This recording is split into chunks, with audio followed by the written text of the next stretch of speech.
algumas assim, reflexões nessa discussão de pensar desafios e possibilidades do que seria estruturante. Né? Bem, a educação popular, a educação da classe trabalhadora, ela precisa vencer essa histórica exclusão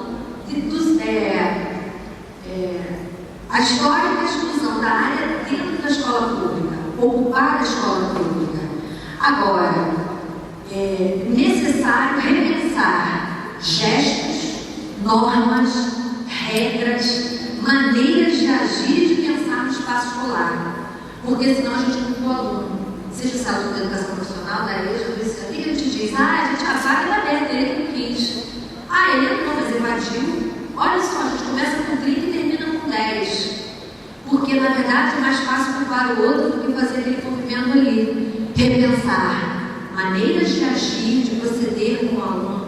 Repensar normas, gestos, valores, procedimentos. É a escola se repensar para atender a educação básica, profissional, jovens e adultos trabalhadores.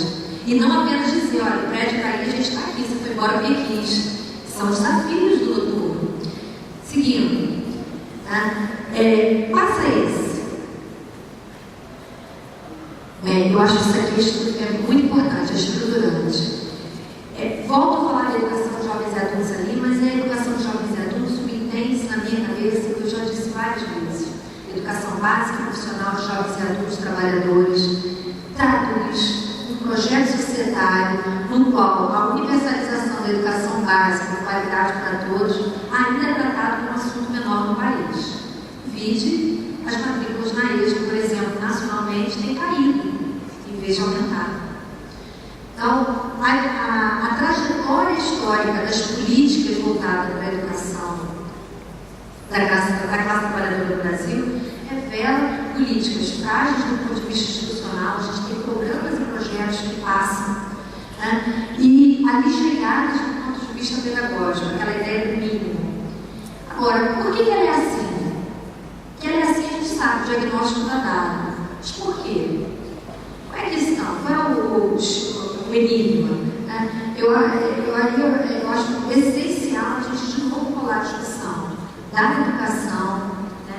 Dessa educação que tem a marca de ter sido historicamente sempre encarada como uma ação provisória, como fruto, como consequência, como construção de uma sociedade profundamente desigual. Portanto, pensar a educação da classe trabalhadora é pensar um projeto de sociedade junto, concomitante.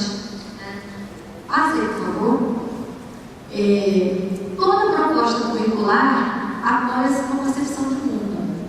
Se você discorda do que eu disse, e a concepção de mundo é de que é isso mesmo, sempre foi assim, vai morrer assim, eles não estudam que são preguiçosos, a gente tem um currículo que legitima a invasão escolar na EJA, que legitima a invasão escolar no noturno. Qualquer escolha pedagógica, qualquer uma, a ideia de aceitar a matrícula em qualquer época do ano, a ideia da gente pensar que o que define a EJA e o que caracteriza o noturno é uma educação voltada para a classe trabalhadora, qualquer opção pedagógica de um currículo mais flexível, ela implica sempre em eleições de caráter sociopolítico, nunca só pedagógico. Não é uma questão de métodos, de técnica, de um material didático X ou Y. É uma discussão sociopolítica, uma discussão sociológica. Né? A elaboração de uma proposta curricular está profundamente ligada ao projeto de sociedade. Portanto, numa perspectiva crítica, a problematização do fio condutor é o ponto de chegada e é o ponto de partida dessa educação. Isso tem sido referência? São questões para pensar esse currículo em movimento, para pensar o ano que agora se inicia, né, a abertura do ano de 2014. Essa discussão de que ponto de partida e o ponto de chegada do currículo escolar e a problematização da realidade socioeconômica tem sido a referência? Ou a gente tem pautado o nosso currículo, e aí aquela discussão de conteúdo? Que conteúdo eu dou da educação profissional? Que conteúdo que eu dou da educação básica, né? Português e matemática? Eu vou me pautar numa tesourinha que corta a matéria por um viés que muitas vezes se adota na EJA preconceituoso, que diz assim, ele não vai entender. Para que ensinar isso? Quando a gente não pensa na discussão de fundo sociopolítica, muitas vezes a gente usa atributos legitimadores da desigualdade social para eleger o conteúdo de sala de aula. Então, essa discussão é estruturante para o ensino noturno. Para que a gente não tenha um ensino noturno de menor qualidade, eu preciso enfrentar essa discussão. Bem, as grandes questões que desafiam a sociedade são postas em discussão, cabendo a alguns professores ler essas necessidades e transformá-las em questões problematizadoras. Transformar a realidade social em questão problematizadora, ao meu ver, é um método privilegiado na educação de adultos, na educação do ensino noturno.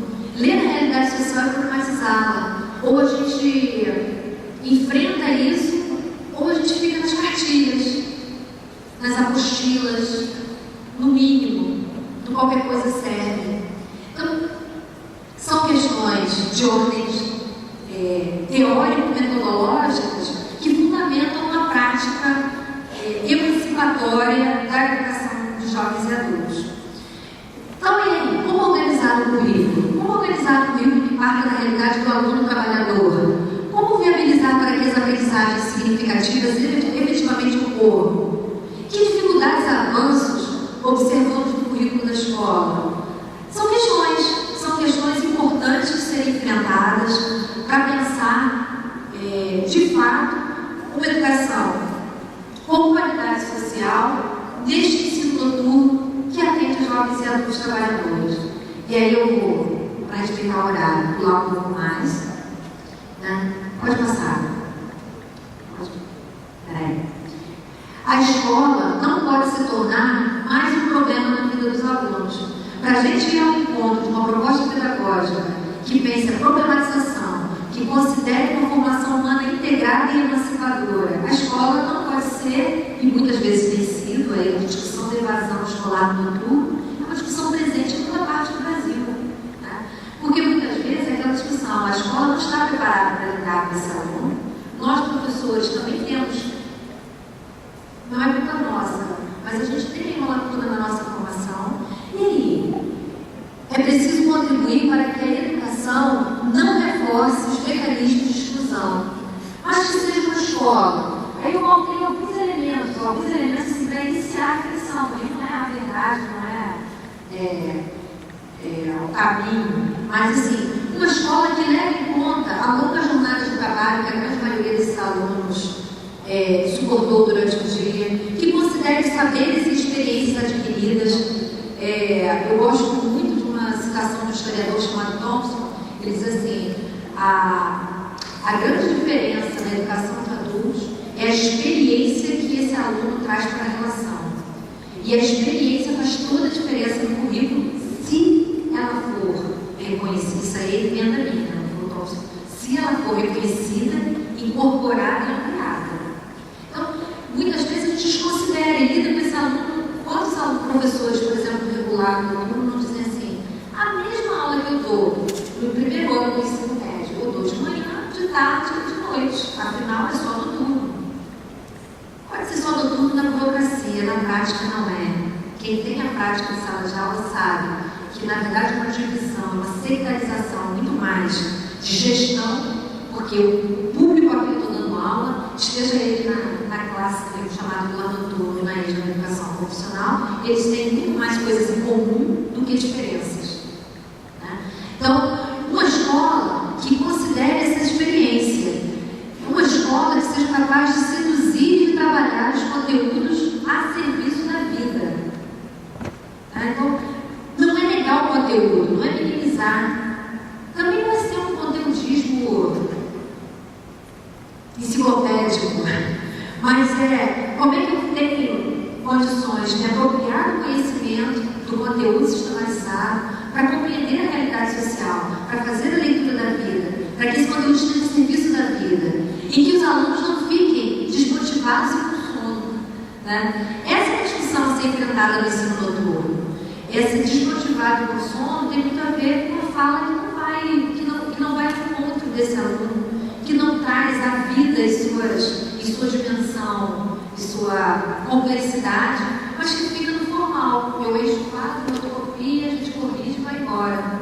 e essa escola dá um sono, e essa escola evade, e essa escola não faz sentido muitas vezes. Então, interrogar sobre as nossas práticas pedagógicas e sobre os temas que estamos discutindo em sala de aula é essencial ao pensar desafios e possibilidades do ensino noturno. Sem isso, a gente dá continuidade a uma história que olha para esse turno e para esse segmento da população brasileira, da classe trabalhadora, quando tem acesso à educação, como o último turno e o último cidadão. Então, para encerrar, eu vou cumprir aqui o horário, passa e vai para o último. Deixa eu só, volta aqui, só essa aqui. Eu queria também deixar alguns apontamentos na reflexão que vocês, pelo jeito, terão daqui para frente em relação à formação integrada. Essa discussão e esses pequenos e breves pontos que eu levantei, eles são de crítica a uma dada concepção que é hegemônica, que é a concepção de uma educação que, vamos dizer assim, reforce da continuidade a uma sociedade alienada, né? A uma educação não reflexiva e não comprometida com a formação humana plena. E o que seria essa formação humana plena? Né? Do que a gente está falando? A educação integrada, não o modismo, não o programa, mas a concepção de uma formação humana que parta da integralidade humana e da integralidade da sociedade, ela é bastante antiga. Ela, inclusive, vem lá, vem da proposta de uma educação socialista, de uma formação ontológica, de uma formação não fragmentada, não utilitarista, não fordista, mas de uma educação integral, porque vê o homem na integralidade. Então eu coloquei ali alguns apontamentos, alguns caminhos, na perspectiva da contra-hegemonia, porque a hegemonia que está dada é essa. É de uma educação para passar em alguma coisa, para preencher a tirar daquela prova, e não uma educação que tenha como cunho, como horizonte, a problematização da realidade. Então, contemplar uma compreensão global do conhecimento e não parcelada. Ressaltar a unidade que deve existir entre as diferentes disciplinas e formas de conhecimento. Compreensão das partes do seu todo. Preocupação com a formação humana na sua integralidade, física, mental, cultural, política, científica e tecnológica. Quer dizer, o ser humano não é só português e matemática, como querem algumas concepções de educação que acham que na rede pública basta ter aula de português e matemática. O sujeito, a classe trabalhadora não precisa de arte, de filosofia. Na EJA, então, o pessoal adora diminuir a carga horária de sociologia, de filosofia. Não precisa, a classe trabalhadora não precisa pensar, não. A dimensão de uma educação integrada vai na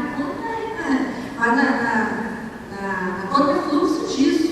É uma discussão que envolve o ser humano na sua integralidade, inclusive ética, estética, né?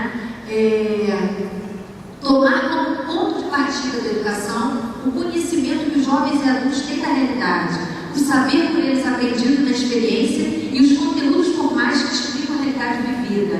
Esse é o horizonte de um currículo em movimento, de um currículo crítico, de um currículo que pretende, de fato, trabalhar em prol de uma educação de qualidade para todos, porque a educação pública, como a saúde pública, como toda política pública, não deveria ser vista como algo para os pobres, para os trabalhadores, mas a educação pública, como toda política pública, deveria ter um compromisso universal de atender a todos, e a todos com qualidade social.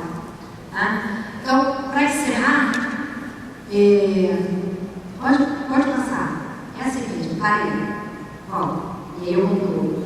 Então, eu fecho insistindo nessa tecla de que mais do que chamar EJA, ensino regular noturno ou educação profissional, a gente buscar aqui nesse exercício de integração, ver a realidade educacional no todo da classe trabalhadora, educação básica profissional de jovens e adultos trabalhadores, e o que nos une.